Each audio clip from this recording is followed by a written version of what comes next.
Vamos a hablar sobre el caso de Víctor el Topo Cáceres, porque esta mañana los familiares se presentaron para la audiencia de imposición de medidas y la jueza dispuso que los familiares paguen millonarias fianzas por las imputaciones recibidas. Al parecer también los dos efectivos policiales corrieron la misma suerte. Waldir Domínguez ya está desde Palacio de Justicia para contarnos todos los detalles de esta jornada. Adelante. Sí, gracias. Y en el marco del juicio de imposición de medidas, justamente esta mañana se presentaron los familiares de Víctor Topo Cáceres. Nos referimos a Enrique Samaniego, que es el cuñado, Paola Cáceres, la hermana, y por otro lado también el padre del señor Higinio Cáceres.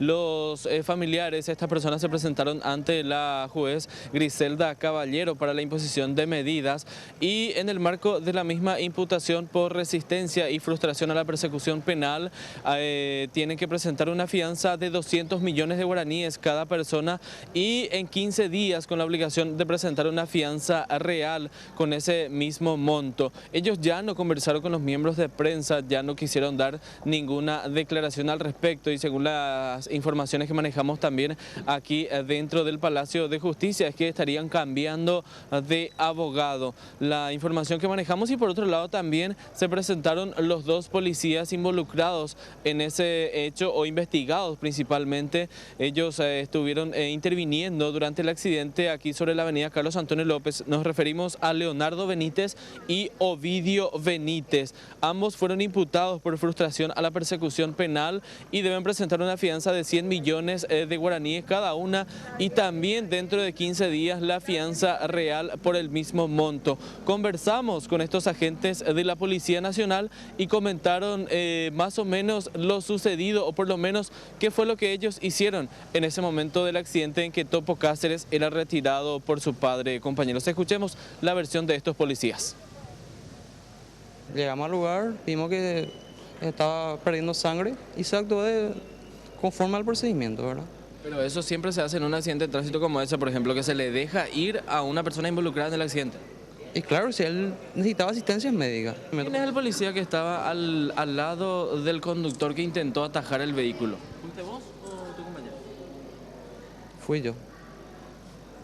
Y no pudiste, o sea, como policía no tuviste autoridad de atajar el vehículo porque había gente que estaba poniéndose enfrente al vehículo del padre. Estaba perdiendo sangre del señor Cáceres. Por la magnitud de... No, era que no pudimos. No, eso que no pudimos atajar. no podemos a simple vista. Pregunto, por eso pregunto, si no pudieron atajar, porque yo vi el video y el señor también actuó de manera prepotente. Primero está el resguardar la vida y la integridad de la persona. La vida es lo primero. Pero ustedes solicitaron servicio de ambulancia. Se solicitó, pero ya que no llegaron los... ¿En cuánto tiempo fue? Y en 5 minutos habrá pasado todo. Y dentro de la medida, justamente también la juez decidió la prohibición de salida del país sin autorización. Del 1 al 5 de cada mes deben comparecer ante el juzgado también estos policías. Y así como les decía, compañeros, la fianza de 100 millones de guaraníes cada uno de estos agentes. Mientras dure este proceso, evidentemente tendrán que cumplir todo este proceso dictado por la juez Griselda Caballero esta mañana aquí en el Palacio de Justicia. Compañeros. Muchísimas gracias, Waldir. Entonces reiteramos las medidas que impuso la jueza. Los familiares deberán pagar cada uno 200 millones de guaraníes, mientras que los dos policías 100 millones de guaraníes. Y recordemos que por lo pronto, Víctor el Topo Cáceres, de 31 años, que milita en un club de Qatar, no podrá salir del país.